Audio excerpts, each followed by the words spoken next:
Hey guys, what's up? It is the end of the day and I am beat. It's been a long freaking day. My hair is like a complete testament to what kind of day it's been, and I'm just over it. I finally got our toddler to bed. It's been a long day. Happens though, it happens. I want to come on here and talk about something that when I was searching for videos about, I couldn't find many, and I did find a few, but not like a plethora. So I wanted to talk about being in college and having a baby. My son is now a toddler, so I can speak on having a baby and a toddler while in college. And I'm going to start with saying that colleges are not parent friendly. Like, unless you're doing an online degree, which awesome. My degree is not fully online. I am going for a bachelor's in elementary education with an add-on of special education. I'm actually done with the special education part. I am in what's called blocks for an education degree. And it's been tough, but I have maintained a 4.0 with a kid, and I'm pretty impressed with myself because I'm doing better now with a child than I was before a child.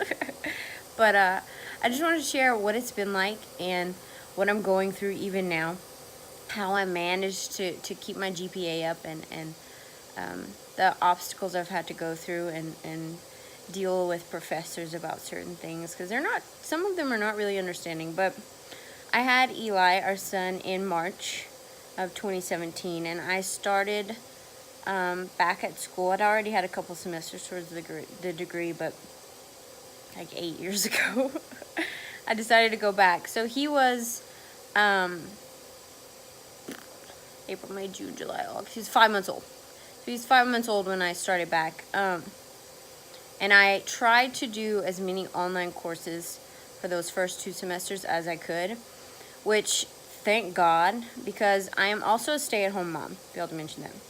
I strictly stay at home, and I am a full-time student as well. So my husband leaves for work at 2 p.m. and comes back at 2 a.m. So I have a pretty busy day, especially when school's in session. But I started going back to school. He was 5 months old, did online classes for as many semesters as I could, which was the first couple semesters. And then I had to start going to classes. And luckily, I tried to place them all in the morning so that my husband could watch them while I was going. And I have to say, my biggest advice, or my biggest recommendation, is to plan like you have never planned before in your life. Like, schedule time and hold yourself accountable to it. Online classes for me were difficult because I have trouble forcing myself to sit down and do schoolwork when there's so many other things that I need to be doing in the house, like laundry. There's a pile of laundry this high sitting next to me, and I'm trying to do some math problems. It was pretty tough.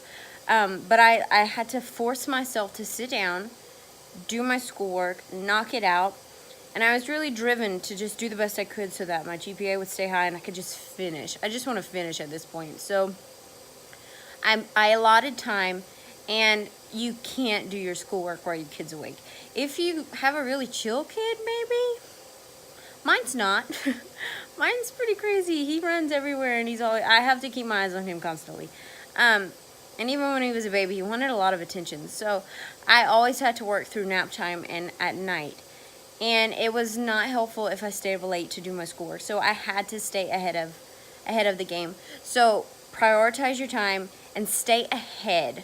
Try your hardest not to fall behind.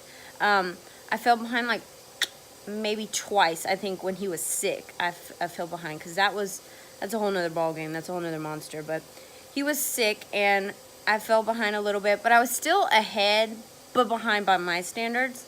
And I had to catch myself up pretty quick, and it really messed me up though. So not grade wise or anything, but schedule wise, it messed me up.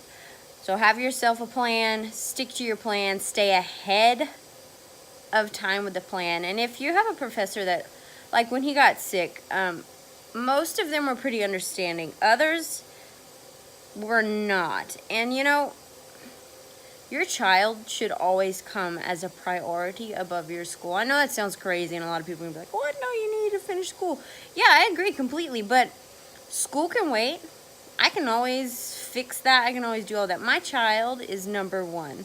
And if he has a fever and I need to bring him to the doctor, that's what I'm going to do, because he's my number one priority. And if anything, I'm going to school for him. So if I'm neglecting him by doing it, then it's a negative cycle. So advocate for yourself to your professor. Likely they have children and they can understand. I get that there's probably a lot of people that are like BSing about it to get out of things. I get it. But I was like, look, I got a doctor's excuse. If you want me to send you a picture of him with a high fever or whatever, what do you want? Because I just can't come, or I can't do this. And after I talked to them and I was reasonable and I was kind, I'm always really kind, they were understanding. So advocate for yourself. Don't necessarily think that just because their syllabus says something that they're gonna abide by it always. There's probably always an exception. But colleges are not kid-friendly or parent-friendly, so you will have to speak up, because they're probably used to young people with no kids. Or maybe you are young and you have a kid. I'm not old, but I'm like 26 and I feel old. So just keep priorities on top. Your kid is a priority. Your children are priorities. If you haven't had your baby yet, you'll learn. They are priority. And you'll have to understand what needs to be done and when. So you'll have to be able to make a decision on, am I going to choose my kid and that priority now, or am I going to choose my schoolwork? Kid first. Always kid first. And then your schoolwork. But if you're ahead, you should be okay. If you're ahead, you should be fine. And then my last piece of advice is take your time. If you need to slow down and not take so many hours, slow down. Because what you're going to do is you're going to overload yourself and take too many hours. And then you're going to fail, or you're going to get lower grades because you've overburdened yourself, especially if you're planning your schedule and you haven't even had your baby yet. Like, you have no idea. Wait until you know how it's going to be. Like, wait until you get in your parent groove. Like, I know what I can handle at this point, and he's 20-something months old. I should know what I can handle. I know what I can handle at this point. And I can handle a lot. I can take a lot of hours right now. But at first, it would not have been wise to do that. And I'm glad that I didn't. I took the advice of my advisor and several other people not to do that. Even though I went in and I was like guns blazing. I'm like, yes, give me, 15 hours. No. I took 12, which was still kind of a lot. It's 4 classes. But still, it felt like a lot because you got a lot on your shoulders. But take a deep breath. Take it a day at a time. Semester at a time, and just plan. And remember, it's okay. It's all going to be okay. You're making it fine right now, and you don't have a degree. You're going to get one soon, and it'll come in time. Your child is what's important right now. And if that's the driving force that you need to get behind you, then get it behind you. And even if that means you may need to change course of what you thought you were going to do, like, I was going to graduate at this date and finish with this date. If you have to push that back a little bit, push it back. Because you know what? You'll get your degree one day. You will never get those moments back with your children when they're a baby, when they're infants, and when they're so little. Cherish those moments. Don't struggle for school and struggle to give all your time to school so that you finish so that you can spend time with your kid. No, your moments with your child are fleeting while you're doing that. So see if you can find a good balance. Find a good balance, and you'll figure it out. You'll figure it out. But it's not terrible. Plan your time. It's not as bad as people make it seem like it's going to be. If you're determined and you're driven and you can schedule your time and you can stay organized, you'll be fine. You'll be absolutely fine. But if you have any questions, let me know. I'll see you next time. Like and subscribe if you want to hear some more. Bye.